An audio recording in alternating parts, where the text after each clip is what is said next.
mejor estoy en consulta, pero en cuanto me desocupe, con todo gusto le hago regresar la información. ¿Alguien tiene alguna duda, alguna pregunta sobre de la temática, sobre alguna cuestión del examen mental?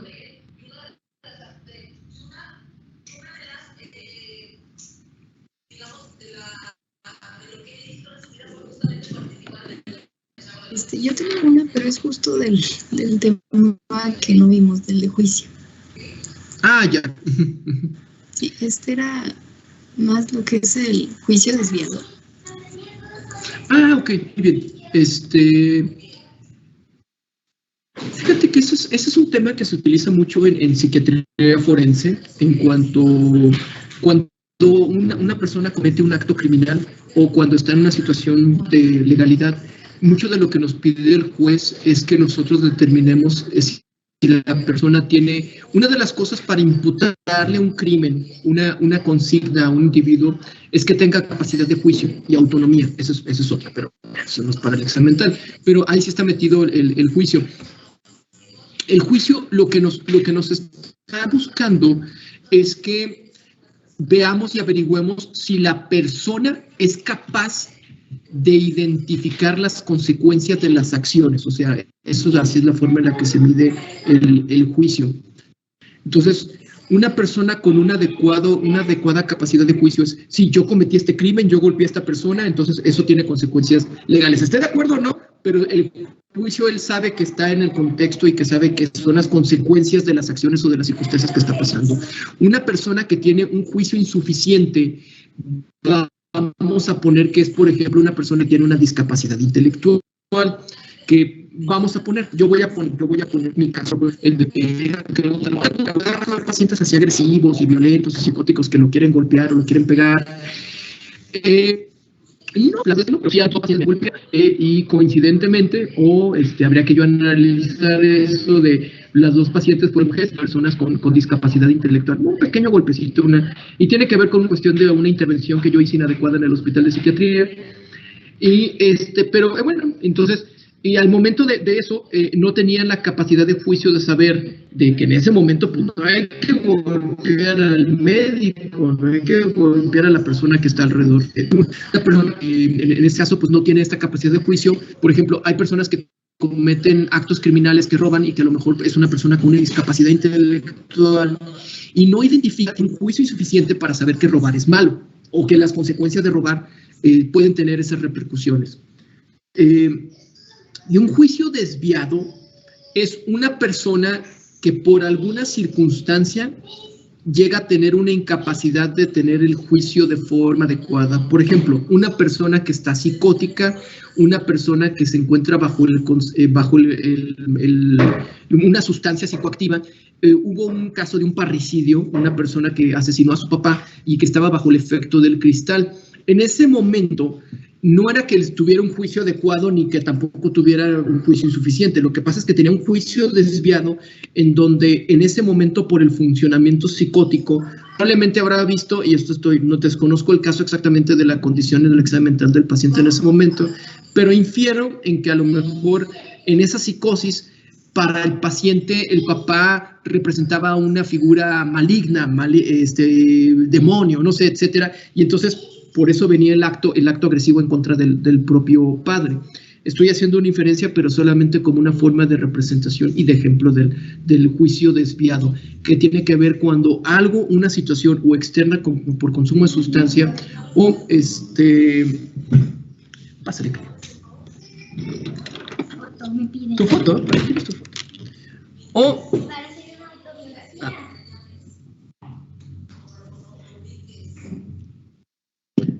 O por una situación mental, que sería una psicosis, la persona no se le puede imputar y no se le puede llevar a juicio como una persona que tenga un juicio adecuado o que tenga un juicio insuficiente. No sé si quedó claro sobre respecto a la parte del juicio. Por eso no me quería meter tanto, pero sí, ya nos metimos. Bueno, al menos lo que es el juicio desviado podría entrar lo que eran los crímenes pasionales. Los crímenes pasionales, no, porque esa persona ahí tiene que ver más bien con una cuestión de control de impulsos.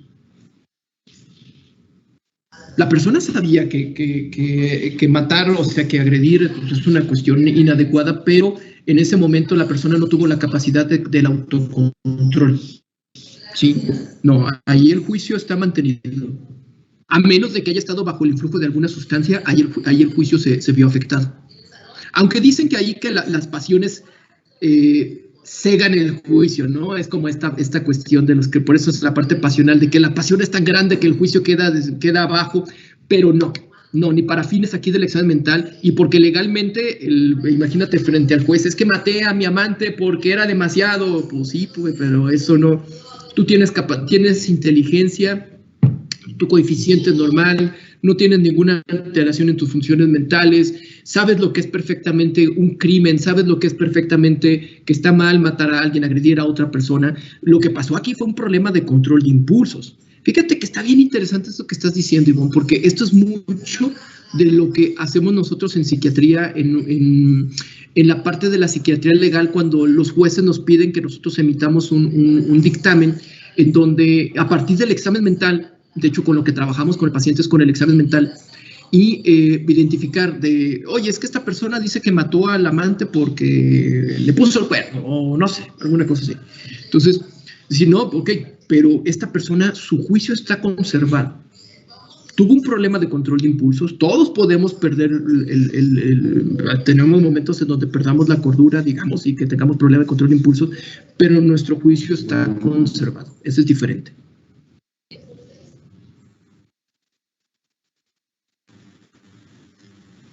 Muchas gracias. Sí. ¿Alguien más? ¿Alguna otra pregunta?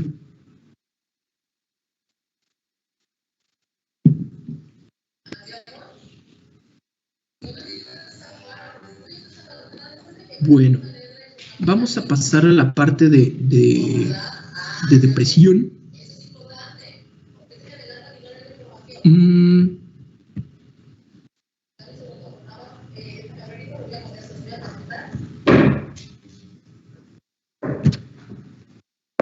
A ver.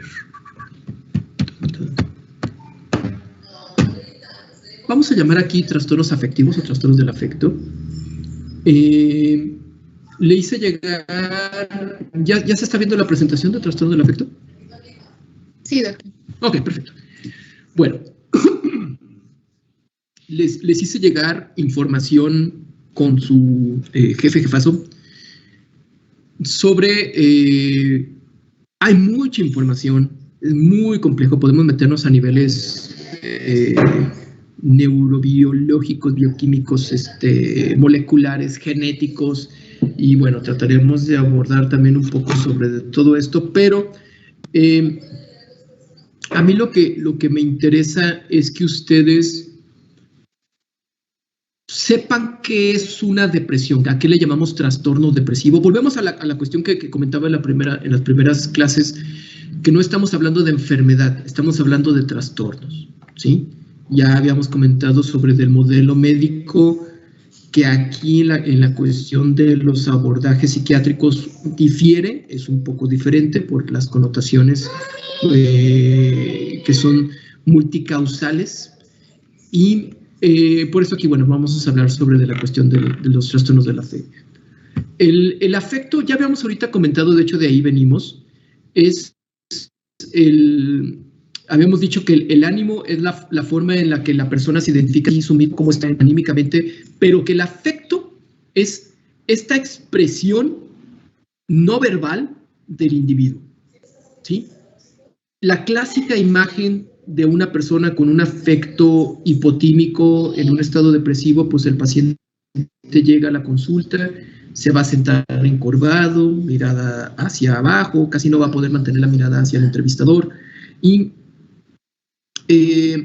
la voz baja, la voz lenta, va a tener como un incremento en el tiempo intrapsíquico, va a tardarse en responder, vamos a ver una alteración de la memoria en donde le decimos algo, o sea, todos estos elementos son los que van dando un constructo lo que es al estado del afecto del individuo, y es lo que nosotros vamos a determinar en nuestro examen mental como un afecto hipotímico. Ahora, el afecto, cada individuo, cada persona tiene un afecto que está construido por diversas cuestiones. Tenemos nuestras emociones básicas, nuestras emociones complejas, compuestas, mixtas, pero también hay que identificar de cómo nuestra cultura también va moldeando nuestro estado afectivo. La cultura va determinando también cuáles son las manifestaciones adecuadas, cuáles son las manifestaciones permitidas y cuáles no en el individuo. Por ejemplo, la clásica de que los hombres no lloran, ¿no? Esta clásica de hace tiempo, en donde al hombre se le veía como su afecto, el estado anímico, el estado afectivo de la persona, no es adecuado que el hombre tenga una expresión que es una expresión fisiológica, pues llorar es fisiológico bajo ciertas situaciones o circunstancias específicas, pero estaba determinado por la cultura que no.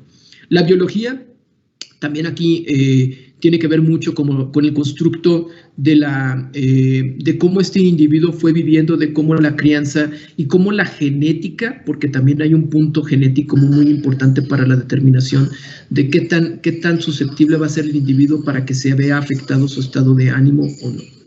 Sobre de estos trastornos del afecto, vamos a ver estos tres diagnósticos. Vamos a intentar ver hoy lo que es la distimia y la depresión.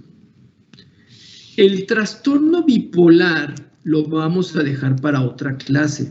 Este es un poquito más complejo y yo creo que ya vale la pena que ya mejor lo empecemos a ver ya que estamos un poco más en la cuestión ya en la clase híbrida. Hoy no pude ir, tuve que acomodar algunas cosas aquí, pero ya a partir de la próxima semana ya empezaremos ya ahora sí con el modelo híbrido también a los siguientes que les toque ahí en el salón de clase. Entonces vamos a centrarnos hoy en lo que es este trastorno depresivo y la distimia. Bueno, trastorno depresivo mayor. ¿Existe trastorno depresivo menor? Sí, pero la verdad es que nunca se le da connotación ni nada porque realmente un trastorno depresivo menor pues, no requiere de un tratamiento como tal. Entonces, dividimos nosotros trastorno depresivo mayor en leve, moderado y grave. Y el grave también lo vamos a poner porque existe un trastorno depresivo mayor incluso con niveles psicóticos. Hay personas que tienen episodios depresivos tan intensos y tan graves que incluso llegan a tener un funcionamiento psicótico. Antes de entrar a los criterios clínicos, que evidentemente pues, es la parte que será fundamental y en la cual nos vamos a centrar, existen algunos acercamientos y algunas aproximaciones teóricas. Hay esto que se llama triada cognitiva de Beck. Y lo que vamos a observar con estos individuos es que hay una visión, el centro es una visión negativa, es una cognición negativa, y que cuando le preguntamos al paciente o a la persona es una visión negativa del mundo. El mundo se va a ir al carajo, el mundo no hay razones para vivir, ¿para qué seguimos existiendo? Una visión negativa sobre el futuro, si todo se va a ir al carajo, si de todos nos vamos a quedar sin agua, y una visión negativa evidentemente personal. Yo no sirvo para nada, soy un inútil, etcétera, etcétera, etcétera. Entonces, esta es la clásica triada cognitiva del trastorno depresivo. Ojo, no es necesario para el diagnóstico, ni mucho menos, y esto es algo que más bien trabajamos o se trabaja por parte de los psicólogos en la terapia psicológica, particularmente cuando la terapia es una terapia centrada en lo cognitivo-conductual.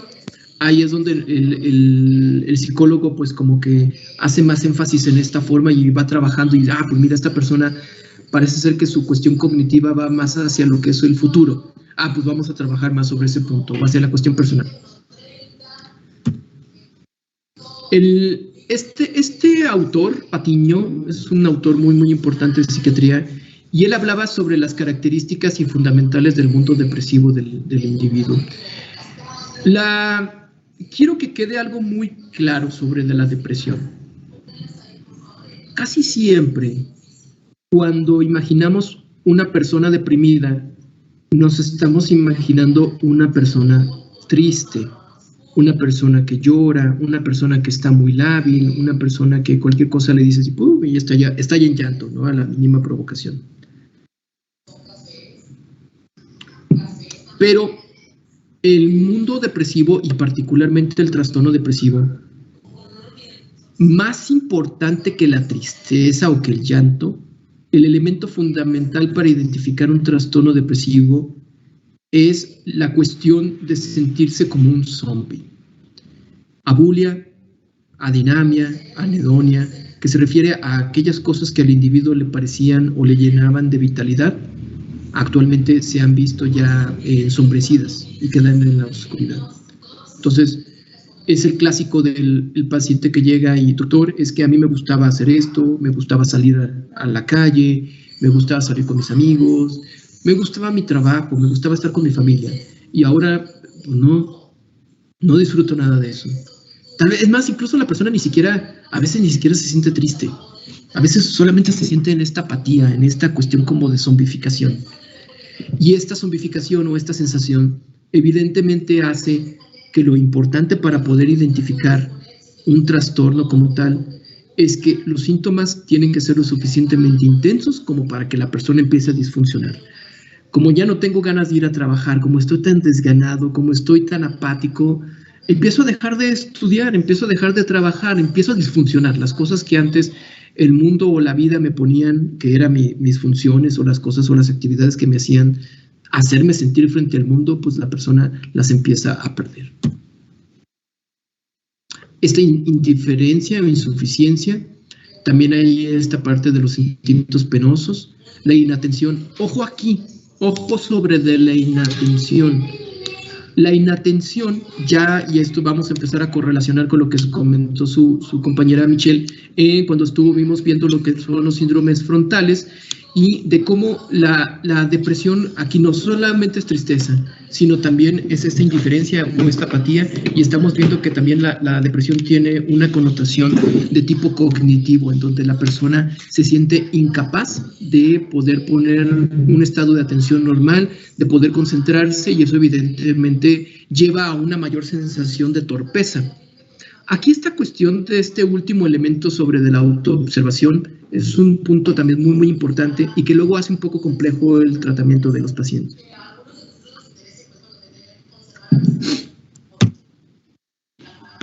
Tenemos esta imagen de esta persona que evidentemente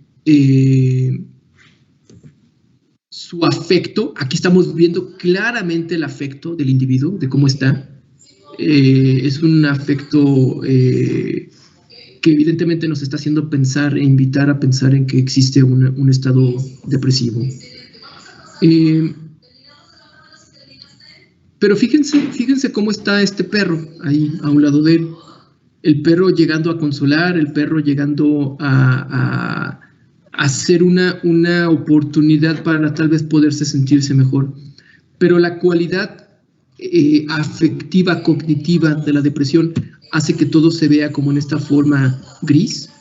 De hecho dicen esto es algo que se comenta mucho de los estados depresivos, donde la persona es como que se pone unos lentes grises, unos lentes oscuros, y en donde todos los colores que estaban anteriormente se pierden, todas aquellas tonalidades, todos aquellos elementos positivos, propositivos de la vida se pierden en la depresión.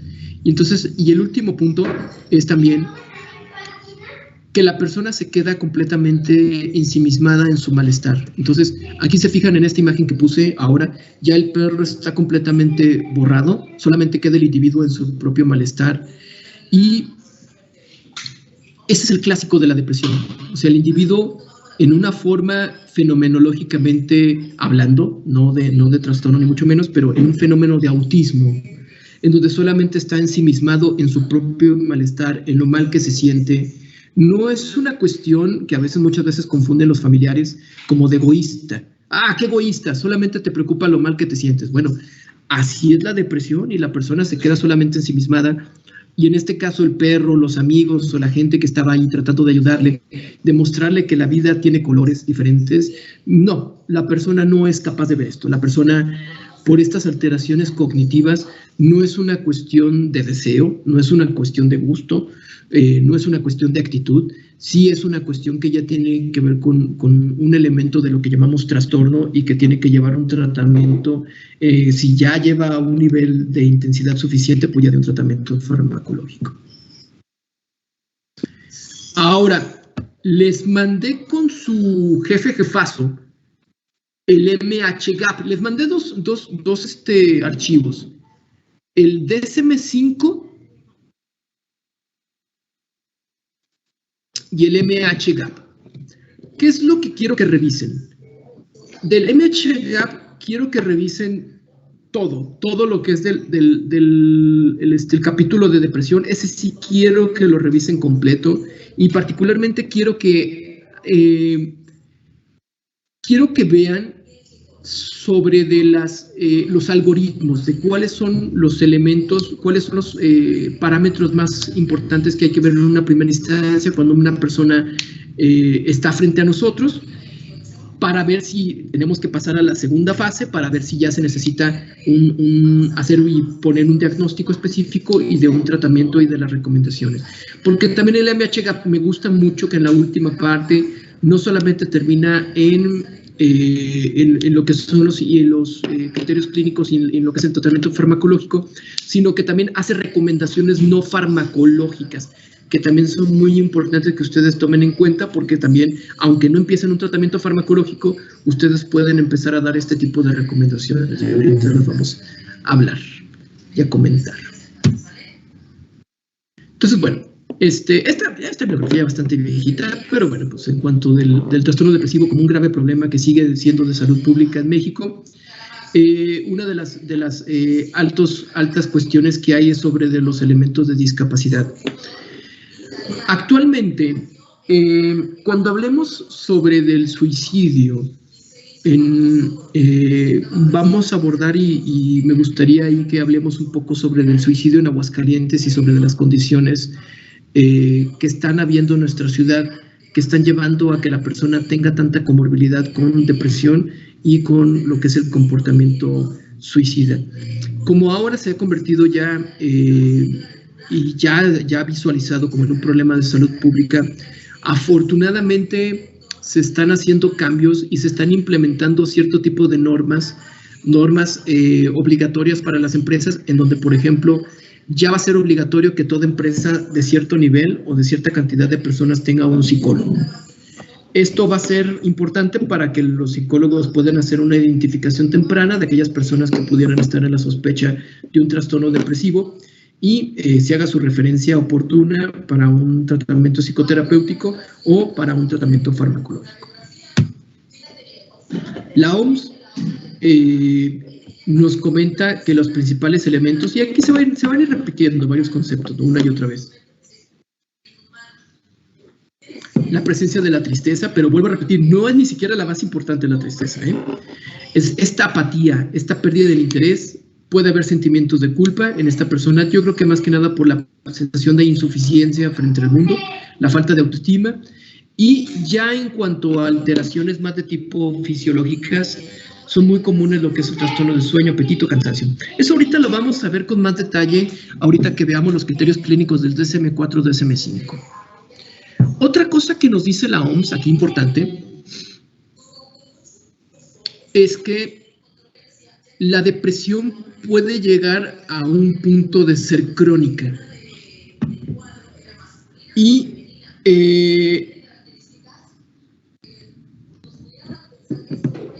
estas alteraciones cognitivas, del estilo cognitivo y también de alteraciones a nivel neurobiológico, son muy importantes porque hay pacientes que ya llevan con depresiones literalmente 1 década, 2 décadas y que no mejoran.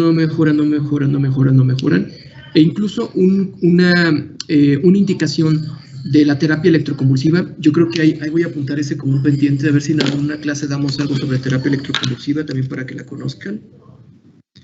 Es una lástima porque... una pregunta. ¿Van a empezar y van a retomar, aparte del sistema híbrido, allá a los hospitales? ¿Van a empezar a ir a presentarse en hospitales? No, doctor, no lo han aprobado.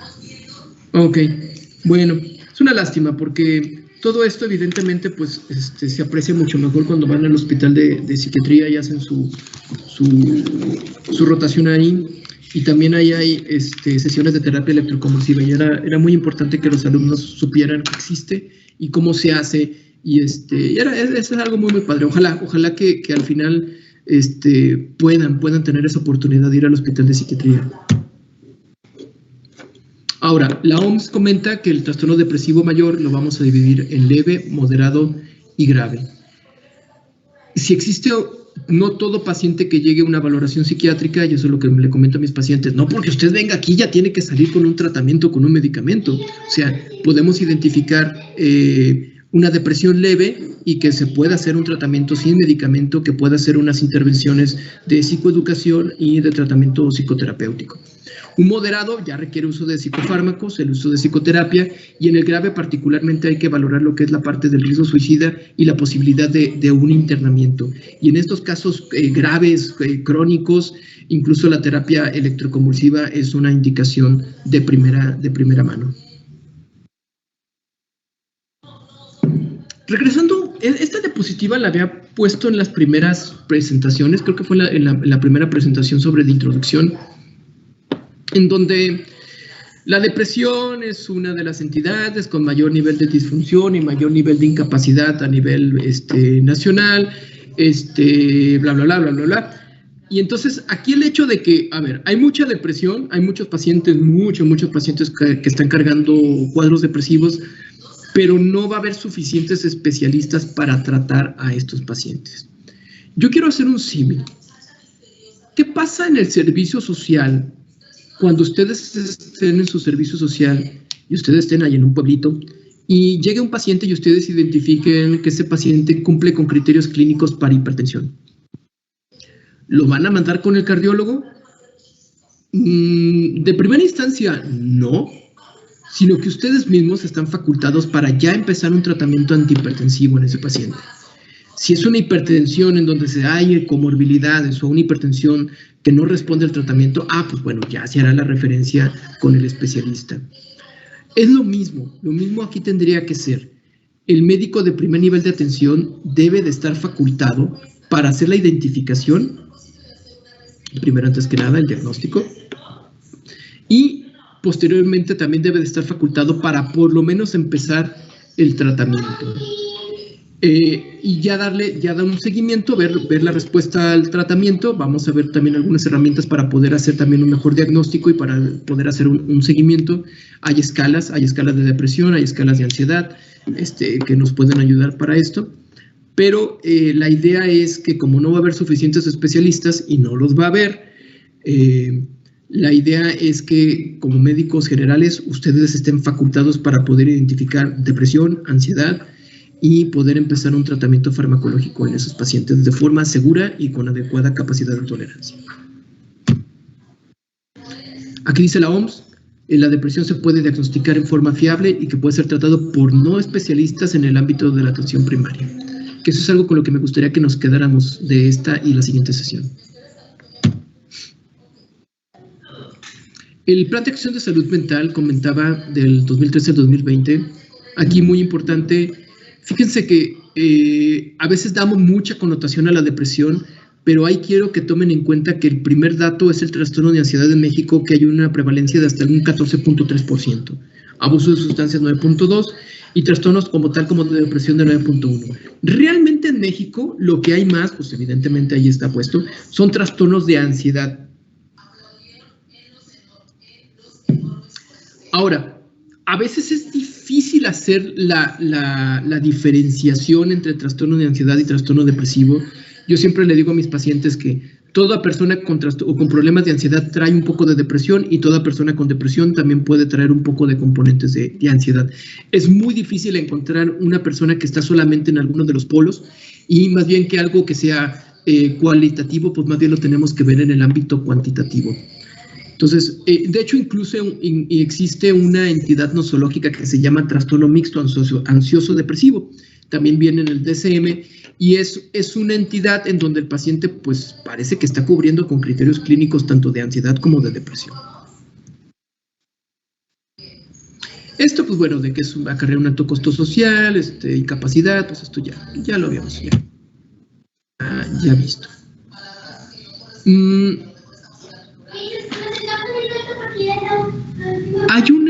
Hay una connotación arcaica que todavía se ve, en donde se le pregunta o se identifica de que si estos síntomas son de tipo psicológicos o emocionales o son de tipo orgánico-médicos, como si fuera un polo.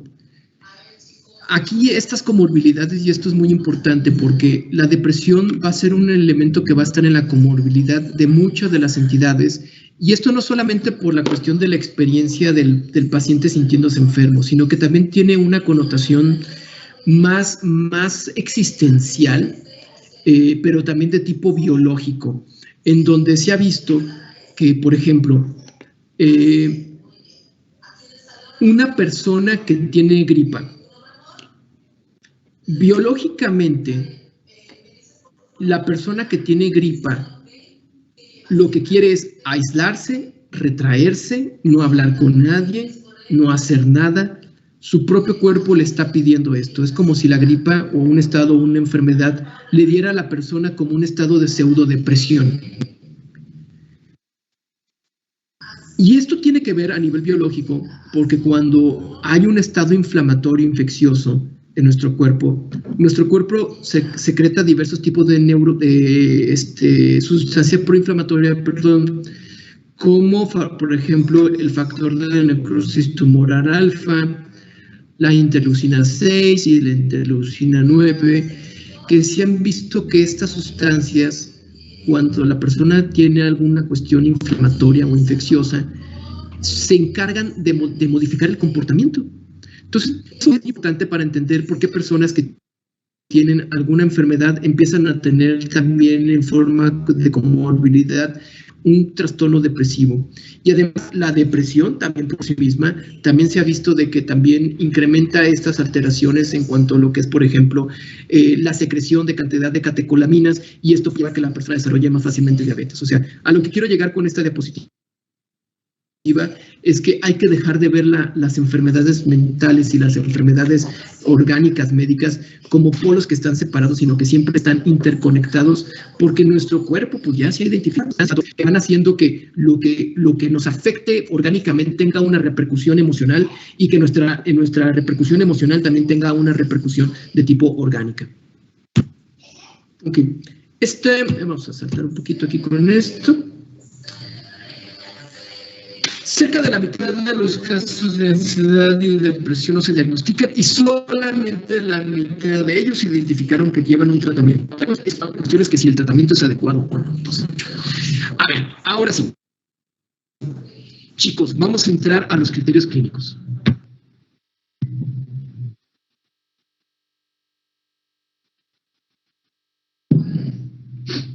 Si una persona está triste,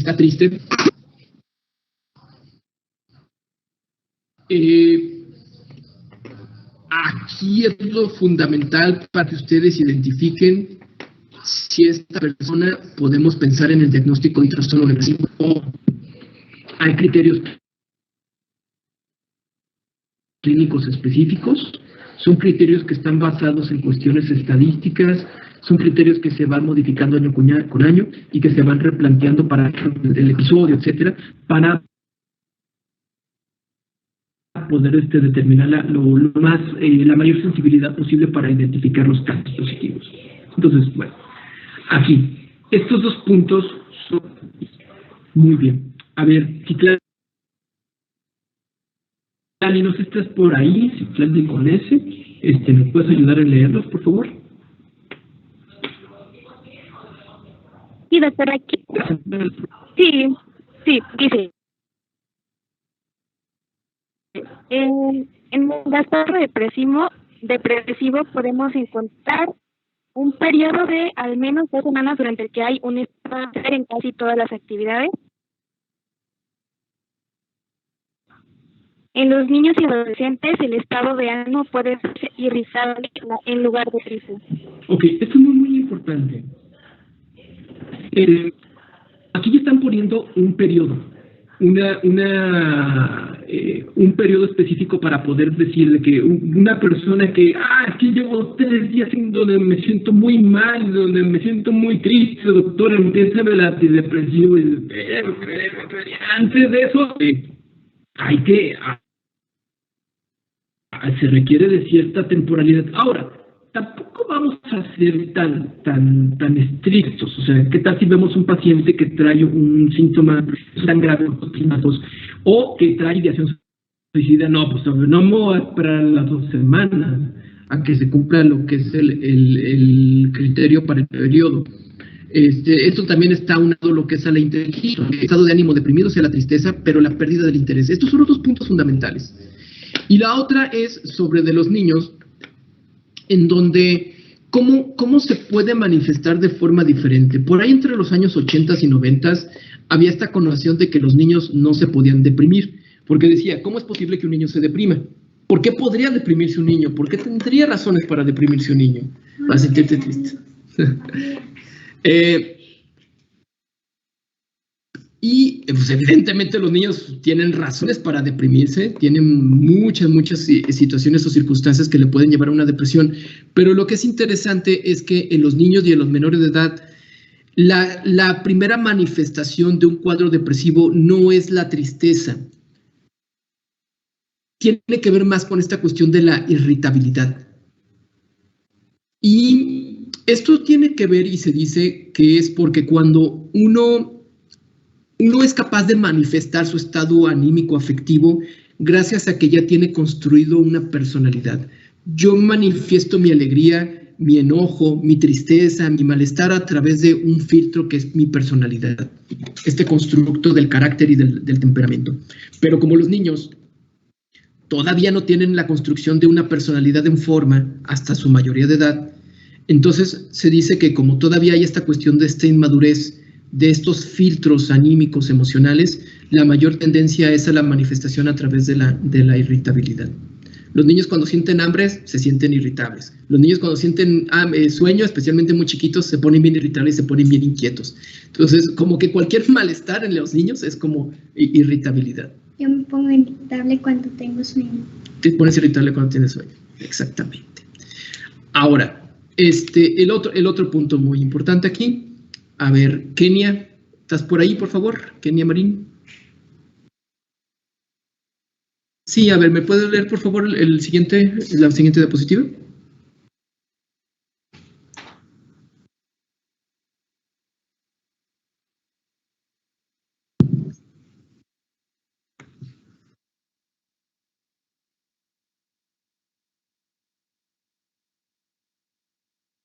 Muy bien, muchas gracias.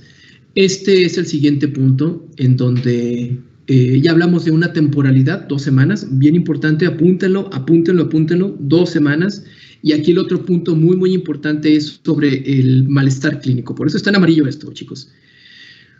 Porque doctor, me siento muy triste y ya en la entrevista yo trato de dilucidar si es un trastorno depresivo y veo que la persona sí trae un cuadro depresivo, pero que logra trabajar, estar con su familia, le cuesta trabajo, pero lo logra mantener. Entonces, este individuo yo le podré decir, mire, yo identifico que sí existen síntomas afectivos, síntomas depresivos. Podríamos aquí tener 2 caminos, o sea, no tiene que ser una cuestión forzosa. No es como de, insuficiencia renal y tengo que darle tratamiento, quiera o no. Bueno, generalmente pues el paciente va a tomar el tratamiento, pero aquí tiene que ver con esta cuestión de flexibilidad y donde también el propio individuo puede identificar que sí hay un malestar, pero que también podría hacer cosas no farmacológicas, algunas de las recomendaciones que vamos a ver en el algoritmo de la OMS, del MHGAP, pero si ya vemos que el individuo, oiga, llega el paciente, doctor, es que me siento mal, pero yo no quiero medicamento, ok, está bien, vamos a ver. O le digo, oiga, a ver, trae una depresión, esa depresión no le permite ir a trabajar, esa depresión no le permite estar con su familia, esa depresión no le permite vivir. Oiga, señor, esto ya es masoquismo. O sea, sí necesitamos un tratamiento farmacológico y explicar, y mi tarea en la consulta, de hecho yo en mi consultorio tengo un pizarroncito donde me gusta mucho trabajar los aspectos neurobiológicos y explicarle al paciente de, mire, es que este es el neurotransmisor que está afectado y mire, es que el medicamento va a actuar aquí. O sea, para que el individuo vea que esta tristeza grande es más que eso, y ya no es solamente tristeza, sino que ya también tiene implicaciones de un diagnóstico y de connotaciones neurobiológicas y que pues requieren de un tratamiento. Entonces, aquí ya llevamos 2 puntos fundamentales sobre de la depresión. Lo que es la temporalidad, este pequeño asterisco que vamos a poner respecto a los niños de que el mayor síntoma es irritabilidad, y el otro punto es que el malestar es suficientemente intenso como para que el individuo deje de disfuncionar o deje de funcionar en su ambiente normal. A continuación vienen los criterios clínicos del DSM para trastorno depresivo mayor. Y ahora, aquí pongo los primeros 2 subrayados en particular porque son los más importantes. Sin estos 2 criterios clínicos no podemos avanzar a los demás, a los otros. Entonces, Oliver Alejandro, ¿por ahí estás para que leas los criterios, por favor?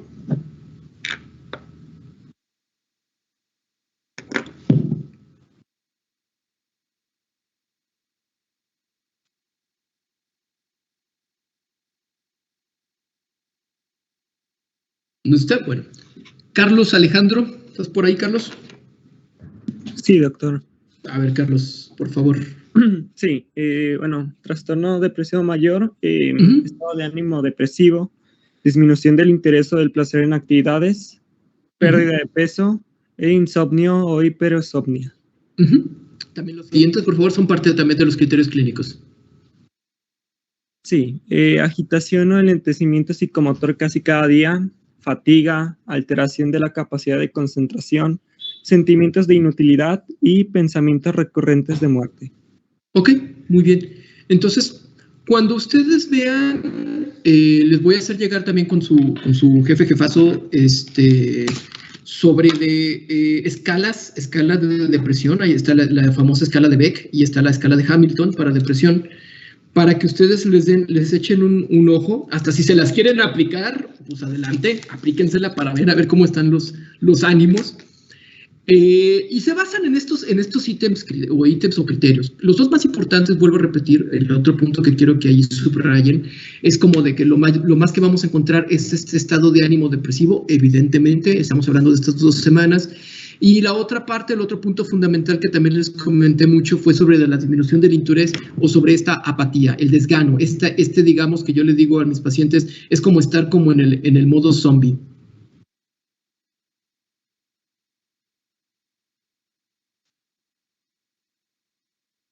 Ok.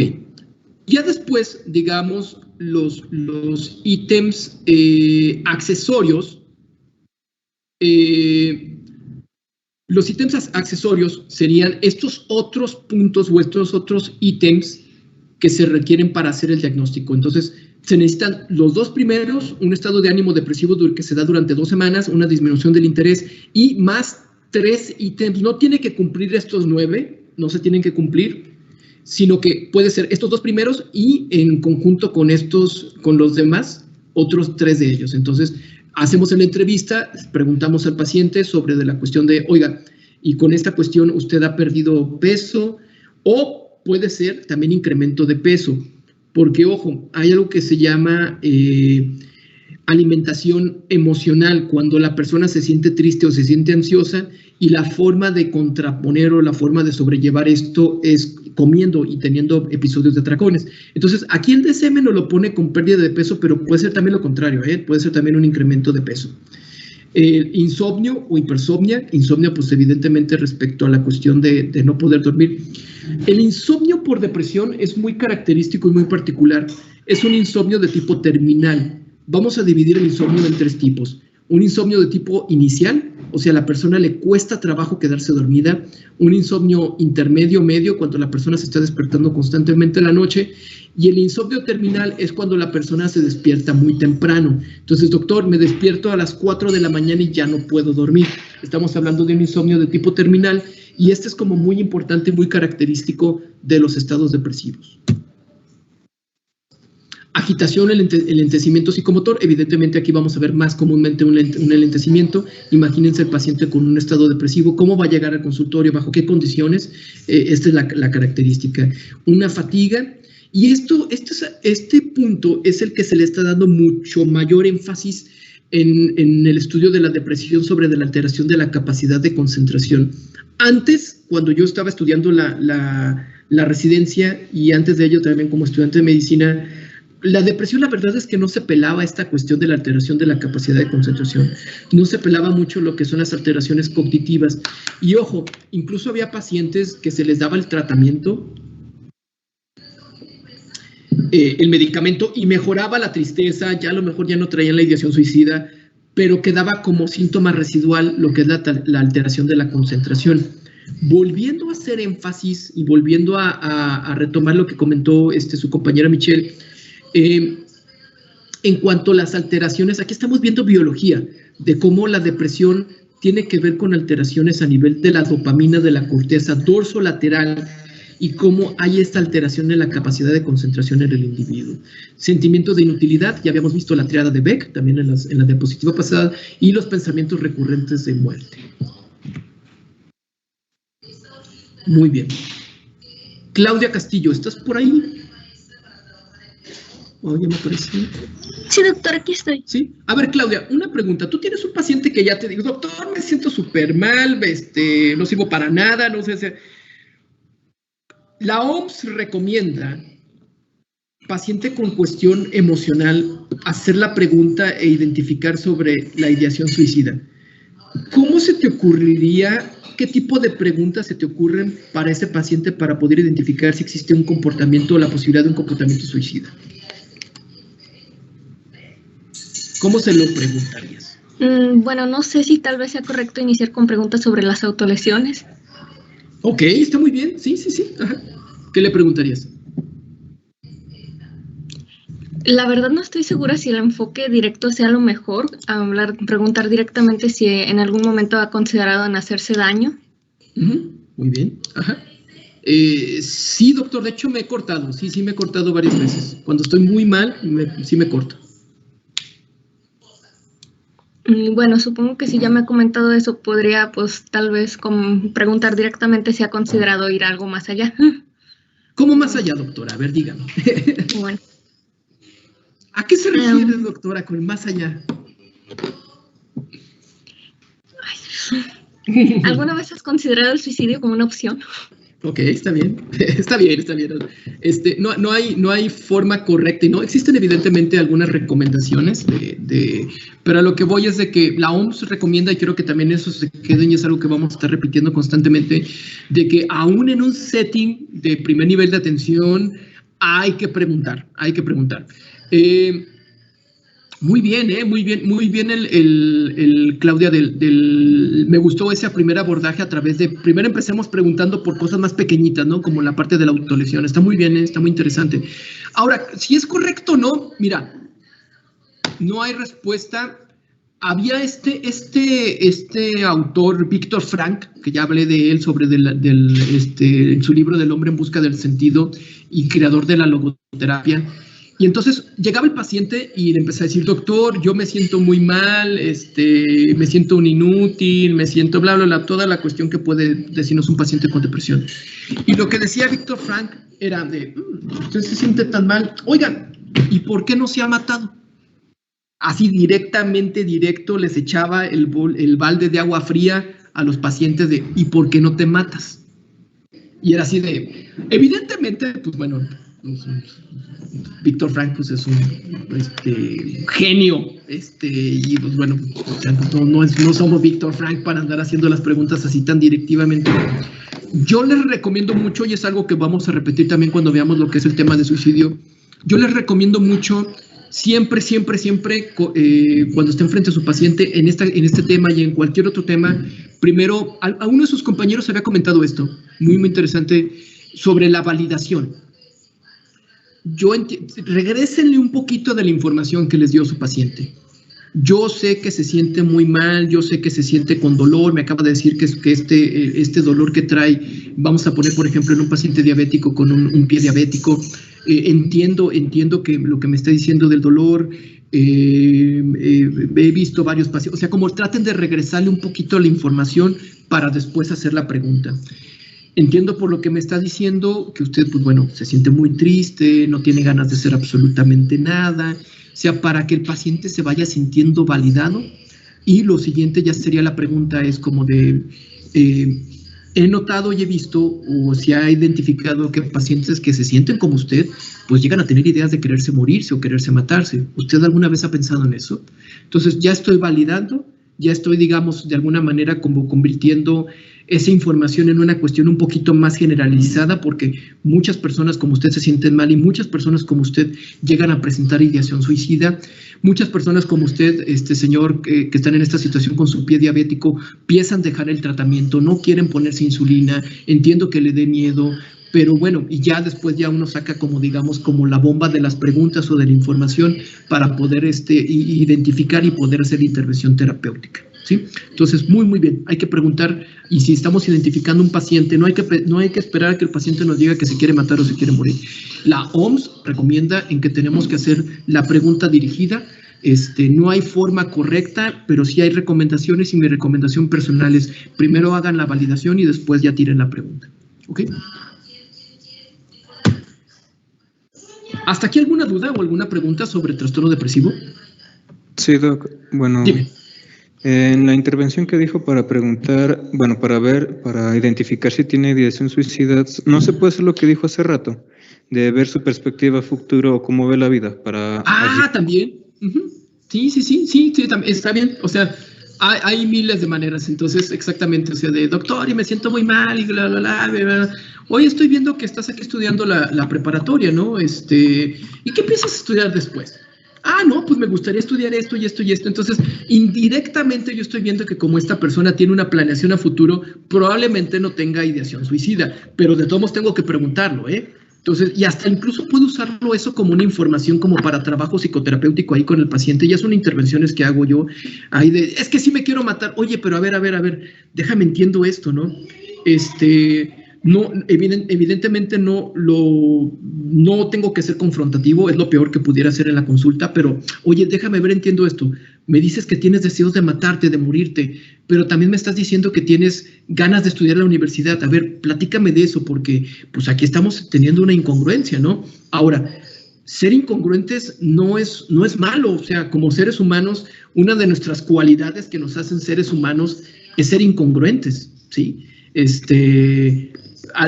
Ningún animal puede ser incongruente, tiene que ser congruente a sus instintos, y esa es una cualidad, y que también tenemos que hacer con el paciente, identificar de que sé que te sientes mal, sé que te sientes deprimido, pero fíjate cómo hay otra parte de ti que tiene deseos de estudiar, que tiene deseos de seguir adelante, y fíjate cómo ahí, en eso lo que estás comentando, a partir de la identificación del examen mental, de una información, yo ya estoy haciendo, digamos, una pequeña intervención en donde le estoy marcando al paciente sobre la cuestión de la incongruencia, pero de que estoy haciendo énfasis en que existe un punto muy positivo de que existe una planeación a futuro. Entonces, una parte del examen mental lo estoy convirtiendo en una parte de una intervención psicoterapéutica pequeñita, pero siempre y cuando, ojo, mucho cuidado, no ser confrontativos con el paciente, ¿sí? Muy bien, excelente aportación. ¿Alguien más tiene alguna duda o alguna pregunta?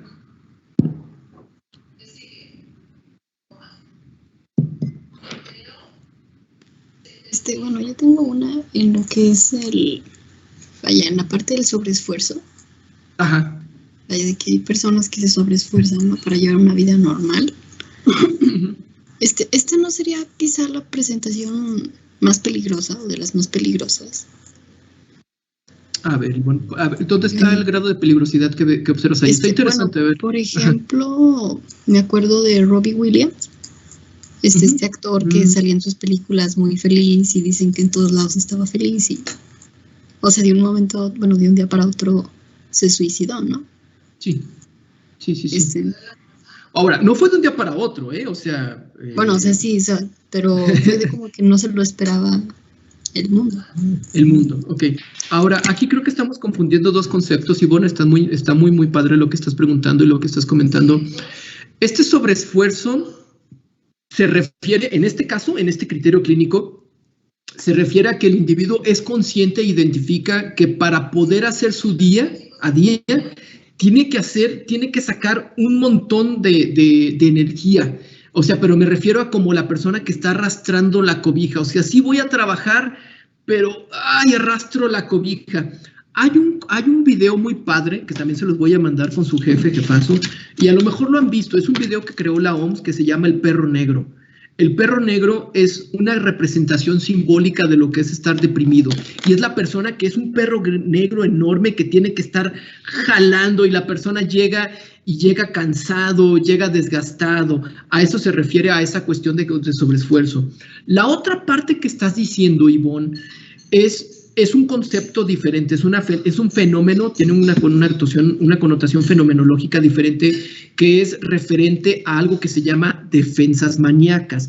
Aquí nos vamos a meter en problemas porque eso evidentemente no tiene que ver con el tema de lo que vemos nosotros en temas de psiquiatría, pero defensas maníacas, Ivonne, se refiere a una forma de, como dice, defensas, en donde el individuo,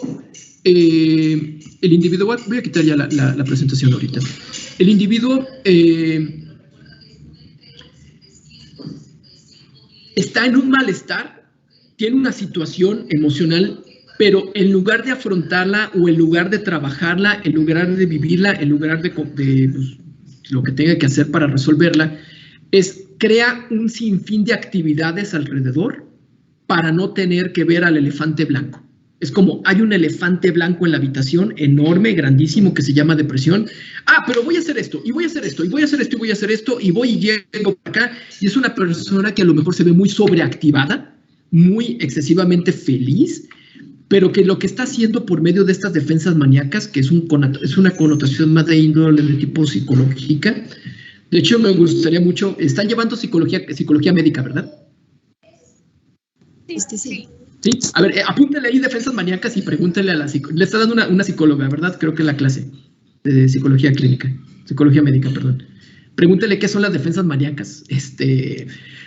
Va a profundizar un poquito más en ese tema, pero son estas personas que el malestar está ahí presente, pero se crean una serie de capas y de máscaras para no ver al fantasma, no ver al perro negro.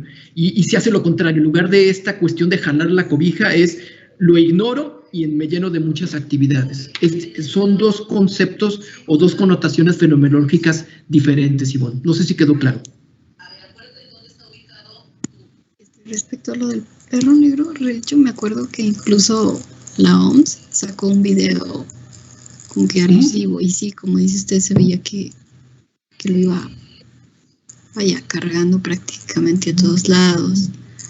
Cargando, pero es desgastante. Llegas a cualquier lugar y tú ya estás con el 50% de energía cuando apenas a lo mejor estás empezando tu día. Sí, esa es la parte que se refiere al criterio clínico del DSM. El DSM, o bueno, los criterios clínicos para trastorno depresivo, no toman en consideración esta otra parte de las defensas maníacas, porque ya es muy complejo, ya es una cuestión que se tiene que hacer ya más bien en un setting terapéutico, en una consulta especializada, y a veces no sale a la primera consulta, a veces tarda varias consultas en identificar de que, oiga, se me hace que todo este nivel de actividad que usted tiene realmente está encubriendo una depresión. Es muy difícil hacerlo, es muy difícil identificarlo, pero sí existe esa otra parte de ese otro fenómeno, y es muy interesante lo que dice de lo de Robin Williams. Muy bien. ¿Alguien más tiene alguna otra pregunta, alguna otra duda?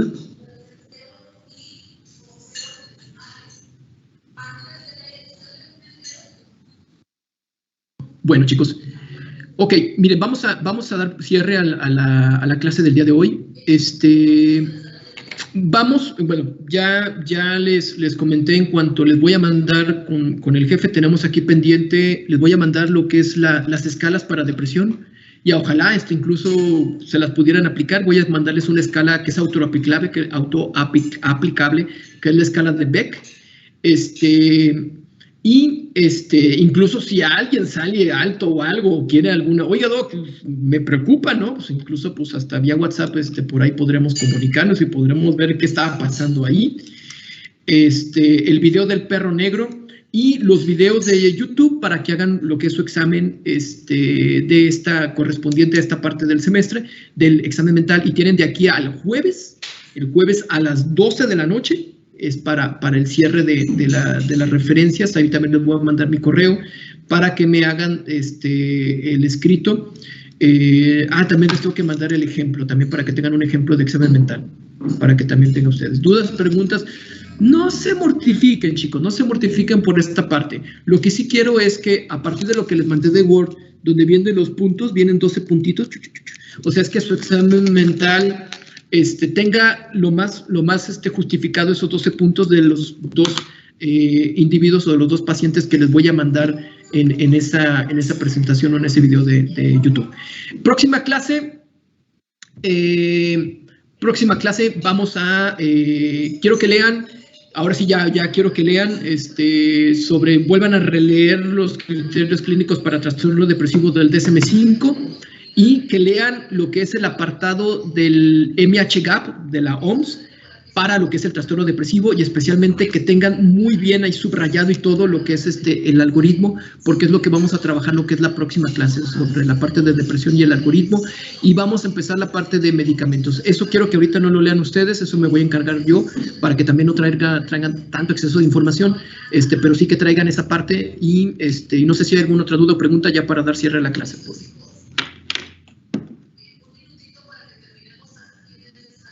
Doctor, yo tengo una duda. Claro. Sí, solo que mi internet se ha estado trabando mucho, o sea, creo que soy yo porque mi internet no es muy bueno, entonces no sé si lo mencionó, si los criterios del DSM-5 eran así de rígidos, es decir, creo que dijo que tenía que tener los 2 principales más 3 de los otros, y es así de rígido, es decir, si solo tiene 2 en vez de 3, ¿no se considera depresión o cómo está eso? No, hay que ser muy flexibles, Angélica. Aquí, por ejemplo, vuelvo a este punto, ¿no? Del paciente, por ejemplo, en la temporalidad, ¿no? De que es que tiene que cubrir 2 semanas, pero el paciente está con ideación suicida, está con síntomas psicóticos por una depresión grave. O sea, esta persona tiene depresión, ¿sí?